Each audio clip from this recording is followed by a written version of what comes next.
And the Raisin Feed Bullet from the outside, Golden Fortune Tobacco, blowing hot alongside Black Cockpit, down on the inside, Smart Noble. Then comes entry number 5, Summit Dancer.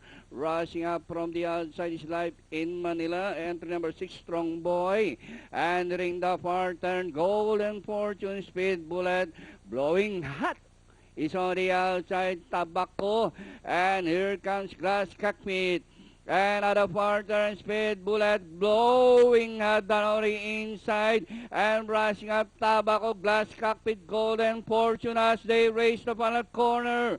It's now blowing hot in the middle alongside Speed Bullet, and moving up is entry number 1, Tobacco. Down on the inside is Strong Boy, and nearing the finish line, blowing hot by some 5 lengths, and finally blowing hot Speed Bullet, Live in Manila, Field Runner, Close, Tobacco, and Glass Cockpit for your Super sa East.